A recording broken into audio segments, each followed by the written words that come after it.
दोस्तों, आपने अक्सर सुना होगा कि लोग जीवन यापन करने के लिए किसी खास नगर की यात्रा करते हैं या फिर वहां निवास करते हैं। पर क्या आपने ऐसी किसी नगर के बारे में सुना है जहां लोग मृत्यु पाने की इच्छा से जाते हैं? जी हाँ, आपने ठीक समझा है। मैं मोक्षदायिनी काशी नगरी की ही बात कर रहा हूँ।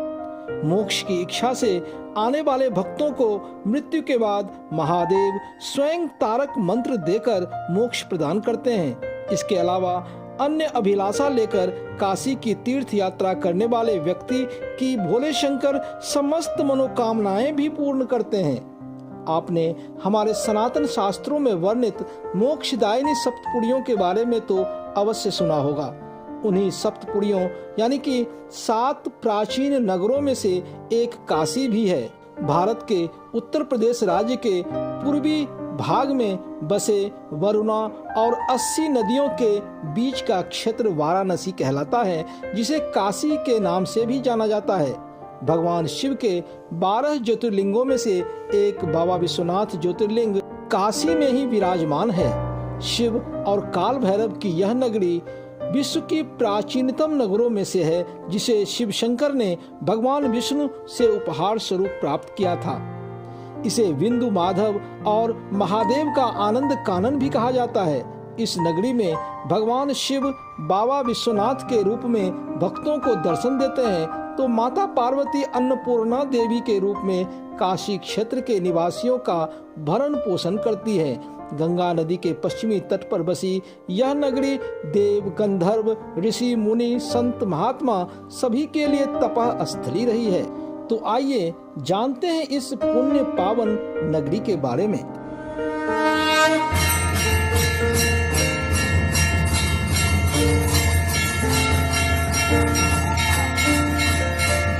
दोस्तों नमस्कार, मैं प्रदीप झा। मेरे इस दिव्य नॉलेज चैनल में आपका स्वागत है। गंगा नदी के पश्चिमी तट पर बसी काशी नगरी अद्भुत, अलौकिक और मोक्षदायिनी है। कहते हैं कि यहाँ का हर कंकर शंकर है। हर हर महादेव और बम बम भोले के नारों से गुंजायमान यह नगरी अति पावन है। बाबा विश्वनाथ की नगरी काशी का वर्णन सुनाने से पहले आप सभी से रिक्वेस्ट है कि आप इस वीडियो को लाइक व शेयर करें तथा चैनल को सब्सक्राइब कर बेल आइकन जरूर दबाएं, जिससे कि हमारे आने वाली ऐसी ही वीडियो का नोटिफिकेशन आप तक आसानी से पहुंच सके।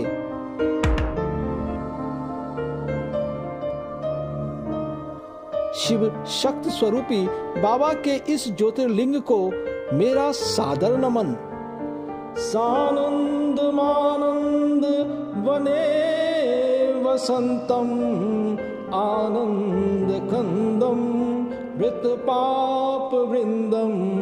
सानंद मानंद वने वसंतम आनंद कंदम वृत पाप वृंदम। वाराणसी नाथम नाथ नाथम श्री विश्वनाथम शरणं प्रपद्ये शरणं प्रपद्ये शरणं प्रपद्ये श्री विश्वनाथम शरणं प्रपद्ये। अनादिकाल से स्थित दिव्य काशी नगरी विश्व की प्राचीनतम नगरी है, जिसका उल्लेख ऋग्वेद समेत समस्त पुराणों व ग्रंथों में मिलता है।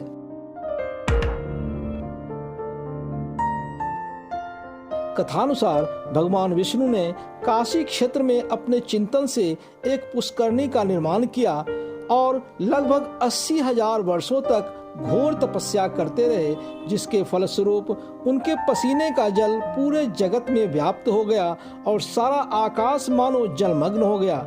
ऐसे समय में शिव ने अपने इस पंचकोशीय आनंद कानन को अपने त्रिशूल के नोक पर धारण कर लिया। इसलिए काशी नगरी को अविनाशी कहा जाता है। जिसका प्रलय काल में भी विनाश नहीं हो सकता है।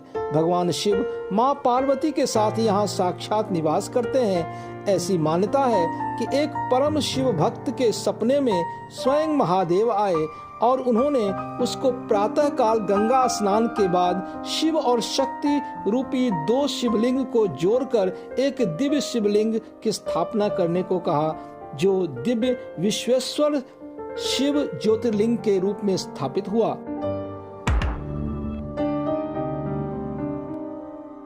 भैरव शिव के गण और पार्वती के अनुचर माने जाते हैं। हिंदू देवताओं में भैरव का बहुत ही महत्व है। इन्हें काशी का कोतवाल यानी कि प्रहरी भी कहा जाता है। काशी में बाबा विश्वनाथ के दर्शन से पहले काल भैरव के दर्शन करने होते हैं, तभी दर्शन का महत्व माना जाता है। उल्लेख है कि शिव के रुधिर यानी कि रक्त से भैरव की उत्पत्ति हुई। बाद में उस रुधिर के 2 भाग हो गए, पहला बटुक भैरव और दूसरा काल भैरव। काशी के कोतवाल के रूप में काल भैरव की उपस्थिति से संबंधित एक रोचक कथा है। एक बार त्रिदेव ब्रह्मा, विष्णु और शिव जी के बीच इस बात को लेकर बहस होने लगी कि उनमें से सर्वश्रेष्ठ कौन है। बहस के क्रम में पंचमुख धारी ब्रह्मा जी के 5वें मुख ने शिव जी की आलोचना कर दी।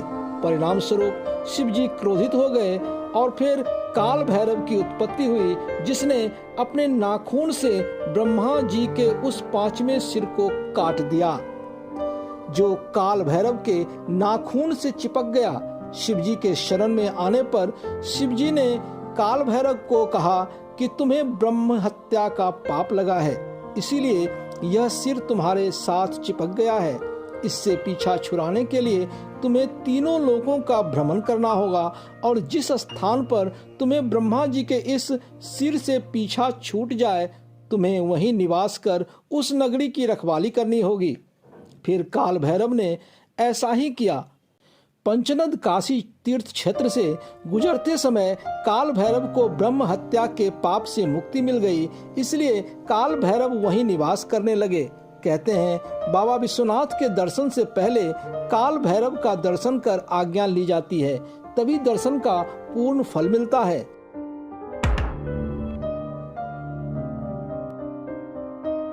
ऐसी मान्यता है कि वाराणसी या काशी में देह त्यागने वाले अथवा मृत्यु पाने वाले व्यक्ति के दाहिने कान में बाबा विश्वनाथ स्वयं तारक मंत्र देकर मोक्ष प्रदान करते हैं। इसीलिए तो लोग जीवन के अपने अंतिम समय में काशी में निवास करना चाहते हैं। शास्त्र अनुसार जब मनुष्य की मृत्यु हो जाती है तो उसकी अस्थियां यहीं पर मोक्षदायिनी गंगा में विसर्जित कर दी जाती है।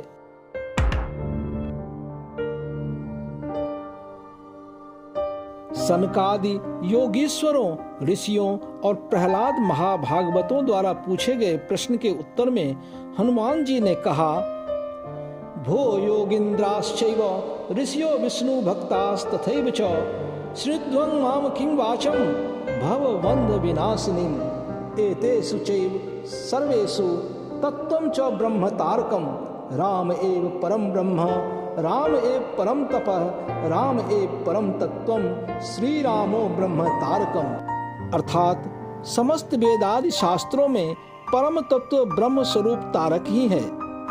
राम ही परम ब्रह्म है, राम ही परम तपः स्वरूप है, राम ही परम तत्व हैं, वे राम ही तारक तत्व हैं। भगवान शंकर काशी में समस्त जीवों को तारक मंत्र देकर मुक्त करते हैं। तारक मंत्र राम से अधिक सुंदर कोई दूसरा मंत्र हो ही नहीं सकता। 2.5 अक्षरों के इस राम नाम की व्याख्या करते हुए वे कहते हैं कि यह र, अ और म अक्षरों से बना है। र अग्नि का बीज मंत्र है जो कर्म बंधनों का दाहक है। अ सूर्य का बीज मंत्र है जो ज्ञान का प्रकाशक है। और म चंद्रमा का बीज मंत्र है जो मन को शांत रखता है। राम नाम एक अटल सत्य है जो निरंतर हमारी रक्षा करता है। मृत्यु के बाद भी इसका प्रभाव नष्ट नहीं होता। अनंत की यात्रा में यह सबसे विश्वसनीय साथी है। इसके जाप से हमारे चारों ओर एक रक्षा कवच का निर्माण होता है।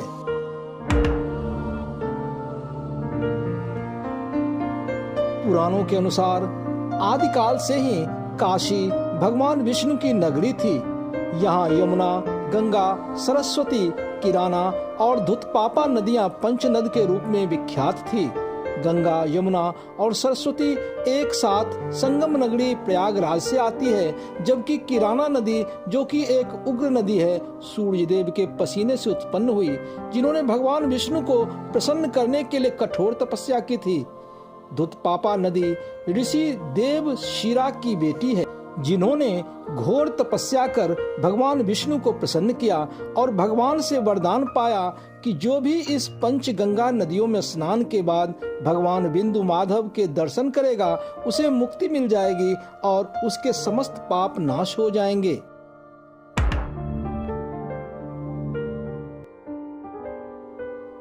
काशी तीर्थ क्षेत्र में भगवान बिंदु माधव का विग्रह या मूर्ति एक स्वयंभू शालिग्राम विग्रह है। स्वयंभू का अर्थ होता है जो स्वयं प्रकट हुआ हो और मानव निर्मित न हो। यह विग्रह साक्षात नारायण का शंख, चक्र, गदा, कमल से युक्त बहुत ही आकर्षक व दिव्य चतुर्भुज स्वरूप है। पौराणिक कथा के अनुसार एक बार भगवान विष्णु आनंदित मुद्रा में काशी तीर्थ क्षेत्र में भ्रमण कर रहे थे। उसी दौरान उनकी दृष्टि अग्नि बिंदु नामक घोर तपस्या कर रहे ऋषि पर पड़ा। उसके तपस्या से प्रसन्न होकर भगवान ने ऋषि को वरदान दिया कि उसके कथनानुसार वह उस पंचनद क्षेत्र में निवास करेंगे और उनके उस स्वरूप का नाम बिंदु माधव होगा, जिसमें ऋषि और भगवान विष्णु दोनों का नाम शामिल है।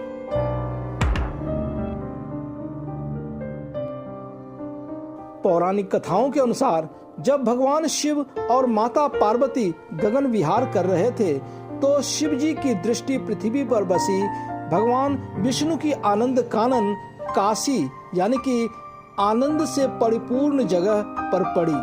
माता पार्वती के इच्छानुसार शिव शंकर ने भगवान विष्णु से काशी नगरी को अपने निवास स्थान के लिए मांग लिया, तो श्री हरि ने शिव जी को यह काशी नगरी उपहार स्वरूप भेंट कर दिया। फिर भोले शंकर पार्वती माता के साथ यहाँ निवास करने लगे। इस खुशी में भगवान विष्णु ने मणिकर्णिका घाट पर अपने सुदर्शन चक्र से विष्णु कुंड का निर्माण किया, जिसमें स्नान करना मोक्षदायिनी माना जाता है। फिर शिवजी ने काशी का आधा हिस्सा भगवान विष्णु को भेंट कर दिया, जिसे विष्णु काशी के नाम से जाना जाता है। इसके याद में कार्तिक मास के वैकुंठ चतुर्दशी को काशी में उत्सव मनाया जाता है, जिसमें विष्णु भगवान बाबा विश्वनाथ को बेल के पत्ते भेंट करते हैं, जबकि बाबा विश्वनाथ भगवान बिंदु माधव को तुलसी के पत्ते भेंट करते हैं।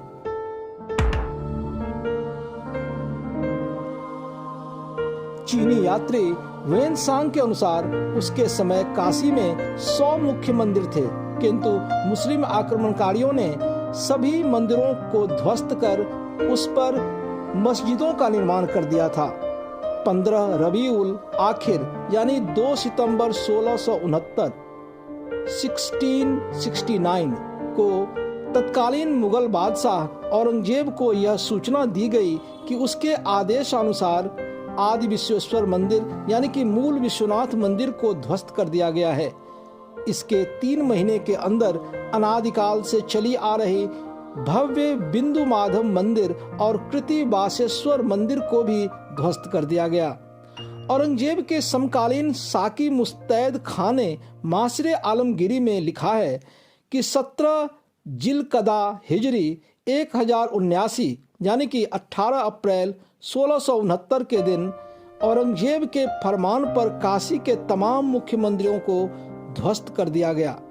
औरंगजेब का यह फरमान एशियाटिक लाइब्रेरी कोलकाता में आज भी सुरक्षित है।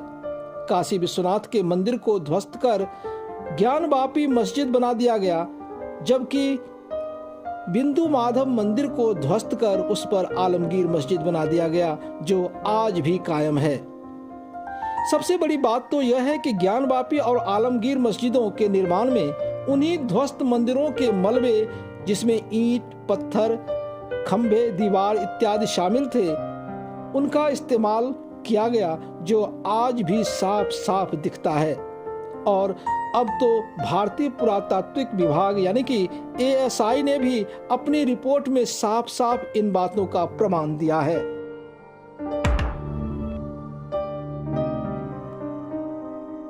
भगवान विष्णु और बाबा विश्वनाथ की काशी नगरी संतों और ऋषि मुनियों के लिए भी पावन नगरी रही है। बौद्ध धर्म के प्रवर्तक भगवान बुद्ध ने बोध गया में ज्ञान प्राप्त कर काशी क्षेत्र के सारनाथ में ही अपना पहला प्रवचन दिया था।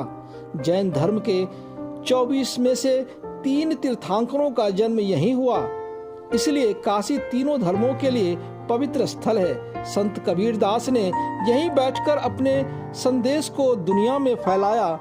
तुलसीदास ने यहीं बैठकर रामचरितमानस की रचना की। इसके अलावा भी कई महात्मा और संतों की यह पुण्य स्थली रही है।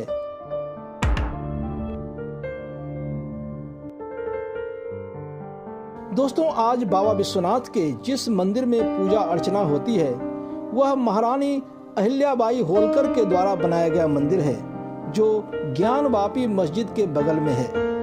बाबा विश्वनाथ के मुख्य मंदिर को मुस्लिम आक्रांताओं ने ध्वस्त कर दिया और उस पर ज्ञानवापी मस्जिद का निर्माण कर दिया। पहले गंगा स्नान के बाद सकड़ी गलियों से होते हुए भक्त अनेकों परेशानियों का सामना करते हुए बाबा के मंदिर तक पहुंचते थे, पर अब वहां एक भव्य कॉरिडोर का निर्माण कर दिया गया है जो सीधे गंगा घाट से जुड़ा हुआ है।